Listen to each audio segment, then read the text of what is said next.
अभी रिसेंटली मैं एक पॉडकास्ट देख रहा था, खान सर का था उसमें, और खान सर के बहुत सारे इंटरव्यूज रिसेंटली आए हैं। तो मेरे को ना मतलब देखते देखते ये फील हुआ यार कि खान सर का अजीब ही सिस्टम हो गया है। धीरे धीरे ना उनके जो ओपिनियंस हैं, हर किसी का अपना ओपिनियन ही तो होता है, उनके जो ओपिनियंस हैं वो धीरे धीरे फैक्ट्स बनते जा रहे हैं। उनकी तरफ से वो ऐसे बता देते हैं कि वही पत्थर की लकीर है, उसके अलावा आगे पीछे कुछ नहीं है। और कुछ चीजें तो बड़ी ही अजीब थी।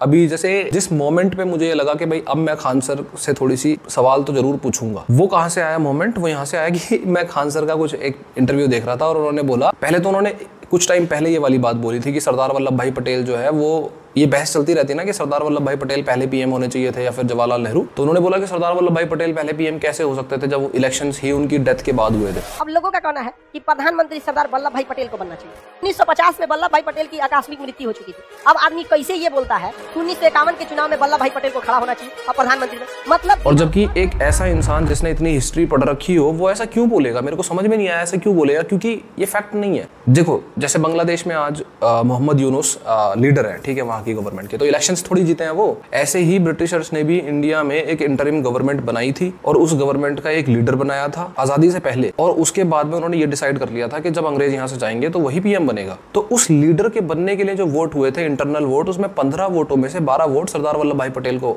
आए थे, लेकिन फिर भी उनको पीएम नहीं बनाया गया। ये है लड़ाई, ये है बहस जो चलती है। लेकिन मैं इसको भी नहीं कर रहा, मैं इसको इंपॉर्टेंट नहीं मानता, मतलब फिलहाल के लिए नहीं मान रहा। मेरे हिसाब से खान सर की जो पूरी बहस है, मेरे को समझ नहीं आया खान सर ऐसे बोल कैसे सकता है। तो बहुत ही बेसिक सी बात थी। उसके बाद मैंने अभी जो देखा, जिसके बाद मुझे ट्रिगर हुआ कि अब खान सर की भी गलतियां गिनाने का टाइम आ चुका है। तो अभी क्या हुआ कि एक इंटरव्यू में उन्होंने बोल दिया, शायद किसी ने उनकी गलती गिना दी होगी, क्या आपने ये क्या गलत बात बोल दी, ये सरदार वल्लभ भाई पटेल और पंडित जवाहरलाल नेहरू वाली। तो वो बोलते कि इन दोनों में से कोई भी पीएम नहीं होना चाहिए था, पीएम होना चाहिए था बाबा साहेब अम्बेडकर को। आप ऑप्शन रखते हैं नेहरू और सरदार पटेल। नेहरू और सरदार पटेल से ज्यादा योग्य थे हमारे बाबा साहब अम्बेडकर। अगर अम्बेडकर साहब प्रधानमंत्री होते तो देश कुछ और होता। नो डाउट इंडियन हिस्ट्री में और इंडिया की जितने भी ब्रिलियंट लोग रहे हैं ना, उनकी लिस्ट में सबसे top, one of the top में आएंगे बाबा साहेब अम्बेडकर, इसमें कोई डाउट नहीं है। पर बाबा साहेब अम्बेडकर का नाम खान सर ने क्यों लिया ऐसे टाइम पे? वो इसलिए लिया क्योंकि कहीं ना कहीं खान सर भी इस बात को समझते हैं कि किस कीवर्ड का यूज करते हुए इंटरव्यू में आपको ज्यादा रीच और ज्यादा फेम मिलेगा। उनको इस बात की अंडरस्टैंडिंग अच्छी खासी हो चुकी है, इसीलिए वो इधर से उधर, उधर से इधर भटकते रहते हैं। अपने एक्सेंट का इस्तेमाल करके कई बार ऐसी बातें बोलते हैं जो ओपिनियंस है और उनको फैक्ट की तरह दर्शाने की कोशिश करते हैं। तो वीडियो तो खैर यहाँ से शुरू होती है, तो मैंने डिसाइड करा मैं कि अब खान सर की भी गलतियां गिनाने का टाइम आ चुका है। और देखो बहुत मुझे पता है कि ये जो मैं वीडियो क्रिएट कर रहा हूँ ये काफी बैकलैश आ सकता है इस पे, क्योंकि खान सर की फैन फॉलोइंग अच्छी खासी होगी। एट द सेम टाइम मैं सिर्फ बात खान सर की नहीं कर रहा, बहुत सारे जो यूपीएससी के टीचर्स हैं ना, जो धीरे धीरे पिछले 2-3 सालों में सेलिब्रिटीज बन गए, लार्जर देन लाइफ पिक्चर बन गई उनकी, वो भी सब इसी एक प्रॉब्लम का पार्ट है और उसका भी बैकलैश मेरे को आ सकता है। तो उसका तो मैं एक्सपेक्ट करके चल रहा हूँ। खैर, पर फिर भी सुनना, ध्यान से सुनना और आपको बातें लॉजिकल लगेंगी। मैं सिर्फ देखो, इस इंफॉर्मेशन एज में ना हर कोई बोल सकता है ना, सोशल मीडिया पे कोई भी कुछ भी बोल सकता है, चाहे उसका आईक्यू कितना भी ऊपर हो कितना भी नीचे हो। तो इस इंफॉर्मेशन एज में क्रिटिसाइज करना बहुत ही ज्यादा इंपॉर्टेंट है, क्योंकि हर कोई कुछ भी बोल सकता है। तो कोई तो मतलब हर बात पे एक चेक पॉइंट रखने के लिए इंसान को क्रिटिसाइज तो करना ही पड़ेगा। तो चाहे आप मेरा क्रिटिसिज्म करो, मेरे लिए वीडियो बनाओ, मेरे को कोई प्रॉब्लम नहीं होगी, अनटिल अनलेस कि मेरी वीडियो कॉपी पेस्ट करके आप पैसे कमाने ना शुरू कर दो, वो ना करके क्रिटिसाइज करो, कोई दिक्कत नहीं है। तो वीडियो शुरू करता हूँ। मेन चीज, काफी टाइम वेस्ट कर दिया। तो बात यह है कि खान सर का एक इंटरव्यू भी था जिसमें वो राज शमानी के साथ पॉडकास्ट था और उसमें वो बता रहे थे कि चाइना जो है वो इतनी तेजी से कैसे ग्रो कर गया। वहाँ कोचिंग नहीं है, वहाँ कोचिंग वगैरह नहीं। और चाइना की ग्रोथ पे मैंने भी वीडियो बनाई है, ऐसी बात नहीं है। और उसमें वो फिर काफ़ी कुछ बता रहे थे कि हमारे यहाँ, और काफ़ी सरकास्टिक भी हो रहे थे, उनका वो एक्सेंट रहता ही है कि हमारे यहाँ 1 नेशन 1 इलेक्शन की बात करते हैं, वहाँ पे 1 एजुकेशन सिस्टम है, ये है वो है। उन्होंने बहुत कुछ बोला। स्कूलिंग सिस्टम एक, 1 नेशन 1 एजुकेशन, हमारे यहाँ 1 नेशन 1 इलेक्शन बोला जा रहा है। कभी एजुकेशन पे भी बात कर लो यार। और वो कभी ये नहीं बोलते, including other UPSC teachers, not all लेकिन काफी सारे, वो कभी ये नहीं बोलते कि उनका खुद का जो ये एम्पायर है, यूपीएससी की तैयारी कराने वाला एम्पायर है, और उसके अलावा बाकी गवर्नमेंट जॉब्स को तैयारी कराने वाला एम्पायर है, जिसमें यूपीएससी में कितनी ही सीटें होती हैं, मैक्स टू मैक्स 1000 1200, उससे ज़्यादा सीटें तो नहीं होती, 700 800 900 1000 1200 यही सीटें होती हैं। लाखों लोगों को ये यूपीएससी की प्रिपरेशन कराते हैं, उससे Indian GDP, Indian economy, Indian youth और उन सब का कितना गंदा वाला नुकसान होता है, देश का कितना गंदा वाला नुकसान होता है, ये कभी नहीं बताते। इनफैक्ट जब ये बात आई तो खान सर ने आगे से क्या रिप्लाई करा कि भाई इंडिया के स्कूल्स और कॉलेजेस की हालत ऐसी है कि हम जैसे लोगों को कोचिंग खोल के पढ़ाना पड़ता है, मजबूरी है। तो स्कूलिंग सिस्टम अगर अच्छी होती हम लोग की जरूरत ही नहीं पड़ती। चाइना में एजुकेशन सिस्टम एक जैसा है। इतना स्टूपिड एक्सक्यूज है ये, सॉरी टू से, लेकिन ये बहुत ही स्टूपिड एक्सक्यूज है। क्योंकि यूपीएससी की तैयारी कराना किसी भी स्कूल का काम नहीं है। कोई स्कूल यूपीएससी की तैयारी नहीं करा रहा है। कोई भी कॉलेज, जितनी मेरी नॉलेज है, ऑलमोस्ट कोई भी कॉलेज ऐसा नहीं है जो यूपीएससी की तैयारी कराता हो। उसका इससे कोई सेंस नहीं बनता। अभी चलो मैं आपको बहुत ही आराम से समझाता हूँ कि कैसे इनका जो पूरा एम्पायर है ना, जिसकी ये बात भी नहीं करते, वो इंडियन ग्रोथ को कितना नुकसान करता है। अभी आप सुनना, मैं एक कहानी सुनाता हूँ आपको, छोटी सी कहानी है। सपोज करो एक ढोलकपुर है। ढोलकपुर में राजा है इंद्रवर्मा, गवर्नमेंट मान लो उसको। उसके अलावा एक वुड कटर रहता है वहाँ पे जो लकड़ियां काटता है। एक फूड इकट्ठा करने वाला रहता है जो फूड इकट्ठा करके लेके आता है। एक है पानी लाने वाला जो नदियों से पानी लेके आता है। एक है जो टूल्स बनाता है, ठीक है, हथियार वगैरह और सारी चीजें। एक है जो आर्टिस्ट है जो लोगों को खुश रखता है। एक है जो पेंटर है, एक डांसर है, एक सिंगर है, ये आर्टिस्ट है मतलब सारे। फिर एक बिल्डर है जो घर बनाता है। एक स्कॉलर है जो लोगों को पढ़ाता है, समझाता है, बच्चों को पढ़ाता है। एक गार्ड है जो प्रोटेक्ट करता है विलेज को, उसको छोटा भीम मान लो। एक इन्वेंटर है जो इनोवेशंस करता है हर फील्ड में। और फिर एक लीडर हो गया। और एक लास्ट में है हंटर। हंटर वो इंसान है जो जंगल में जाके फूड लेके आता है, जानवर को मार के, और फिर फूड लेके आता है गाँव के लिए। अब ऊपर जितने भी काम मैंने आपको बताए, इन सबके काम अपने अपने हर कोई कर रहा है, और गाँव जो है वो बढ़िया अपना जो है ग्रोथ कर रहा है और दिन पे दिन समझदार होता जा रहा है। ये है आज का चाइना, ठीक है, kind of similar to China. इसके बाद होता है इस गांव में चेंजेस होने शुरू होते हैं। और चेंजेस क्या होते हैं कि बहुत सारे लोग रहते हैं इस गांव में, 100, 150, 300 लोग रहते हैं। अब कुछ जब जनरेशन चेंज होती है, पॉपुलेशन बढ़ती है, तो कुछ लोग ऐसे आते हैं जो ये कोर जॉब नहीं कर रहे होते। सबसे इंपॉर्टेंट जॉब्स जो है ये नहीं कर रहे होते, वो असिस्टेंस वगैरह कर रहे होते हैं या कुछ भी मान लो आप। और उनको नॉलेज ठीक होती है चीज़ों की, तो वो क्या करते हैं, वो एक कोचिंग खोल लेते हैं। कोचिंग किस चीज़ की, कि हंटर बनाएंगे आपको। ठीक है भाई, कोचिंग खोल ली, 2-4 बच्चे आने भी लग गए कि भाई चलो ऐसे नॉर्मली तैयारी करने से बढ़िया है हंटर की कि कोचिंग में कर लेते हैं। लेकिन फिर वही जो कोचिंग्स है ना, वो उसको ग्लोरीफाई करना शुरू कर देती है। कैसे ग्लोरीफाई करते हैं कि भाई देखो हंटर बनो, भाला फेंकोगे, पीछे बैकग्राउंड म्यूजिक चल रहा है, भाला जाएगा, शेर के सीने में लगेगा, शेर मरेगा, तुम शेर के ऊपर पैर रख के खड़े हो जाओगे और तुम देखो कितनी तुम्हारी ग्लोरी होगी, कितनी बहादुरी होगी। और ऐसे करके उन्होंने हंटर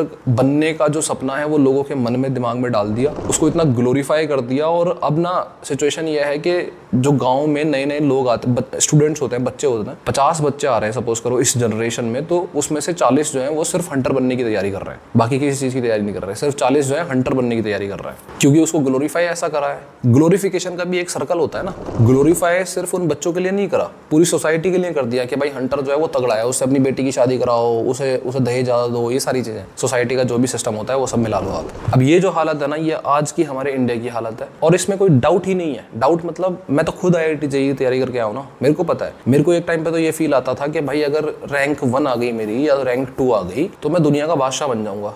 जबकि आज की डेट में मैं तो खुद उस फील्ड से आया हूँ ना, मेरे को घंटा नहीं पता कि पिछले साल किसने टॉप करा, या उससे पिछले साल किसने टॉप करा, या उससे पिछले साल किसने टॉप करा, और वो कहाँ है। मेरे ईयर में जिसने टॉप करा था वो आज का है, मेरे को घंटा नहीं पता और नहीं फर्क पड़ता। मुझे नहीं पड़ता तो इसका मतलब ये है कि देश की 90% पॉपुलेशन को कुछ फर्क नहीं पड़ता। तो वो ग्लोरीफिकेशन किसने किया, वो ग्लोरीफिकेशन किसने किया जिसकी तैयारी के लिए हम पागल हो जाते थे। फिर ऐसे ही ग्लोरीफिकेशन की वजह से इंसान की जो मन की इच्छा है वो इतनी ज़्यादा हो जाती है कि फिर कई बार वो गलत कदम उठा लेते हैं। अगर सिलेक्शन ना हो तो आपको पता ही है, गलत कदम उठा लेते हैं, कोई जान खो बैठता है अपनी, बहुत कुछ होता है। और इस ग्लोरीफिकेशन का कोई सेंस नहीं है। आप ये भी समझो क्यों नहीं है सेंस, क्योंकि जो वो विलेज था जिसमें हंटर है, ठीक है, हंटर बनने की तैयारी करा रहे हैं वो 50 में से 40 बंदों को हंटर बनने की तैयारी करा रहे हैं, लेकिन हंटर की जो वैकेंसी है वो 4 ही है। जब 4 आदमी जाके वहाँ पे अपना जंगल से शिकार करके ला रहे हैं तो फिर 4 ही तो वैकेंसी है, वैकेंसी नहीं बढ़ रही है। फिर चाहे वो क्रिकेट हो, 11 ही लड़कों ने खेलना है, 11 ही लोगों ने खेलना है।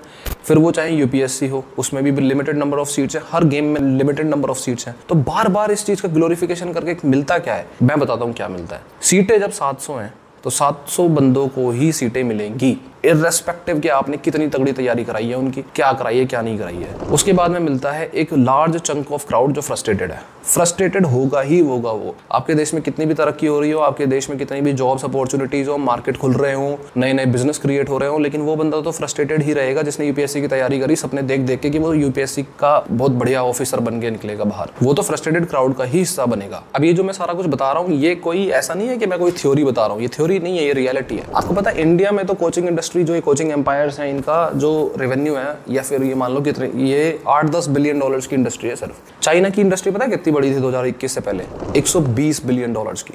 वहाँ प्राइवेट ट्यूटरिंग और ये सारा जो चीज़ें थी ये 120 बिलियन डॉलर्स तक पहुँच गई थी और चाइना ने ओवरनाइट इस पूरी इंडस्ट्री को ख़त्म करके रख दिया। उसने रूल्स पास कर दिए कि प्रॉफिट के लिए कोई भी प्राइवेट ट्यूटरशिप नहीं चलेगी। क्यों करा उन्होंने? इसलिए नहीं कि उन्हें इंडस्ट्री ख़राब करनी थी, इसलिए क्योंकि वो समझ गए थे कि भाई जब तुझे हंटर बनना है ना, तो हंटर बनने के लिए तुझे कुल्हाड़ी बढ़िया तरीके से चलानी आनी चाहिए, है ना। अब जब तुम ये लगा लो, राजा इंद्र वर्मा जो गाँव का था, उसको अगर हंटर के लिए सिलेक्शन करना है 4 बंदों का और उसमें कंपटीशन जो है 50 बंदों का है या सपोज करो बहुत ज़्यादा बंदों का है, तो उसको एग्जाम ही टफ करना पड़ेगा ना, इतना टफ जितना ज़रूरत भी नहीं है। इसका एक सिंपल एग्जांपल दे सकता हूँ मैं कि आज के टाइम के जो IAS IPS ऑफिसर्स हैं, क्या वो 1940s 1950s के टाइम के IAS IPS ऑफिसर से ज़्यादा समझदार हैं जो बिना कोचिंग के सिलेक्शन हुए थे जिनके? मेनन जैसे लोगों की आप बायोग्राफी पढ़ लोगे, उनके एक्ट्स पढ़ लोगे ना, उनके करे हुए कामों को पढ़ लोगे तो आपको समझ में आ जाएगा कि वो कितने ज़्यादा कैपेबल थे, कितने तगड़े लोग थे वो, even without coaching, even without these empires. क्योंकि